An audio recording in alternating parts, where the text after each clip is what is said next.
뉴턴은 이 우주를 결정론적으로 생각을 했었습니다. 뉴턴은 이 우주는 초창기 창조주가 태엽을 감아놓은 거대한 시계와 같다.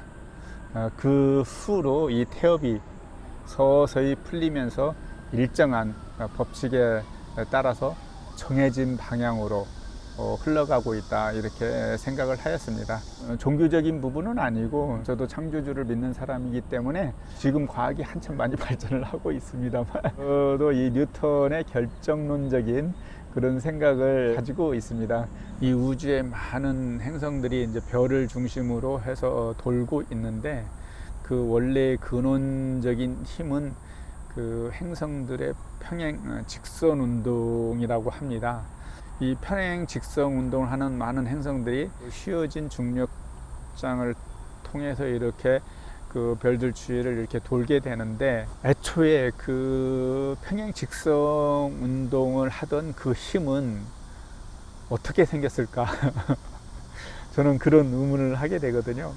이 과학을 공부를 하다 보면 태초에 생긴 그 근본적인 원인들은 아직까지 우리 과학계에서 밝혀내지를 못하고 있습니다.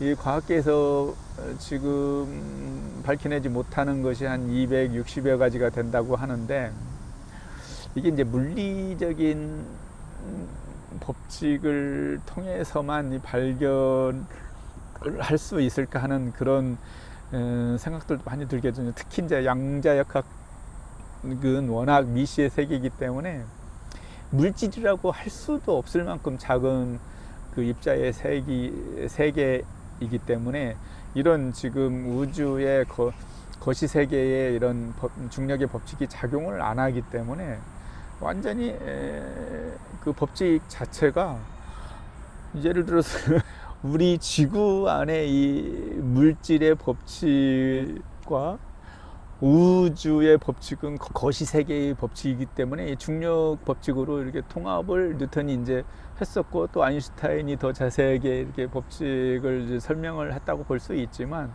양자역학에서에게는 그 미시세계 원자 이하의 그 입자의 단위로는 거의 무와 가까워지는 세계이기 때문에 정신세계에 더 가까워지는 물리법칙보다는 정신법칙이 더 가까워지는 세계로 간다고 저는 생각을 합니다. 그래서 이 물리법칙으로 양자역학의 미시세계를 설명할 수가 없다고 저는 생각을 하거든요. 그래서 제가 이 과학을 공부하는 이유도 이 물리법칙을 통해서 이제 정신세계의 법칙을 계속해서 연구를 하려고 이렇게 계속 공부를 하는 건데, 공부를 하고 하다 보면은 역시 그 개념이 맞다고 생각을 합니다. 이 입자를 자르면 옛날에는 분자가 제일 작은 그 물질의 입자라고 생각했을 때도 있었고, 그 다음에 살다 보니까 이제 원자가 더 작다, 그 다음에 이제 쿼크, 립톤, 이런 계속 원자보다도 더 작은 입자가 계속 발견이 되고 있는데, 이게 어디까지 발견이 될지는 모르겠어요. 그러다 보면 이 무와 가장 가까운, 근데 무는 아니죠. 어쨌든 아무리 자른다 해도 무는 아닌데, 어쨌든 무에서 유가 생기는 그 과정을 통해서 우리 우주가 탄생을 한 거니까, 이 빅뱅의 우주론에서는 그 과정은 설명을 못해요. 어떻게 무에서 유가 생겼나. 유가 생겨서부터, 입자가 생기면서부터 쌍입자가 그 양자 진동을 통해서 어떻게 생겼다고 계속 이제 그 설명을 해 오긴 하거든요. 나중에 이제 우주론에서 이제 내가 다시 그 영상을 또 새로 만들긴 할 건데, 어쨌든 근본의 원인은 이 물리학에서는 그 설명하기가 힘들다. 결론적으로 보면 창조는 태초의 그 원인은 창조주에 의해서 창조가 됐고, 그게 진화돼 온 것 같다. 저는 이렇게 생각을 하고 있거든요.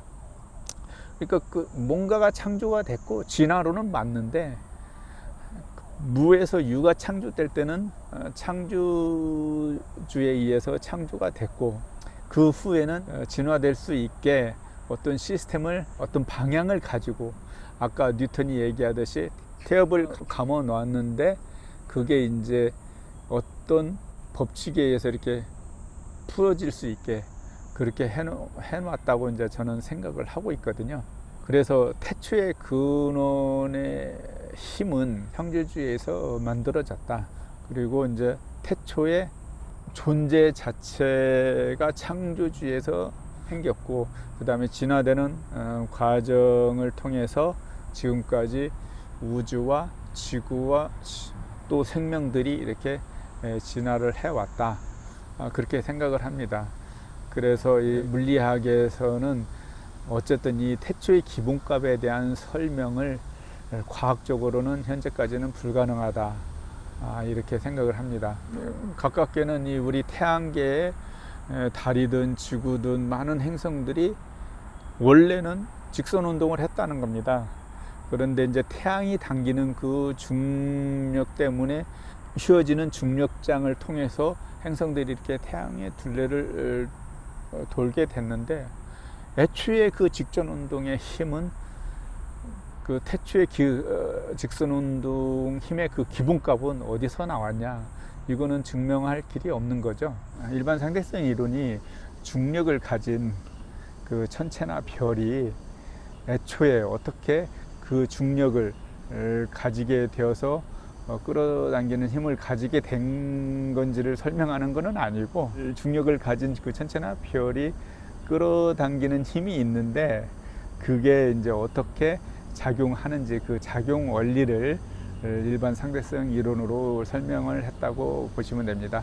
즉 우리 과학은 우주에 이미 창조가 되어 있고 운행이 되고 있는 그 원리를 발견하는 것이지, 기본적으로 그 원리가 어떻게 생겼는지를 그 원인을 밝히는 것은 아직까지 우리 인간들이 하기에는 굉장히 힘든 부분이 있습니다. 아인슈타인의 일반 상대성 이론에 따라서 단지 관성력과 중력이 같다는 이 이론이 나왔기 때문에 이게 맞는지 많은 실험을 통해서 이 이론은 실험적으로 증명은 됐습니다. 근데 이 관성력과 중력이 왜 같은지 그거는 과학자들도 아직 모른다고 합니다.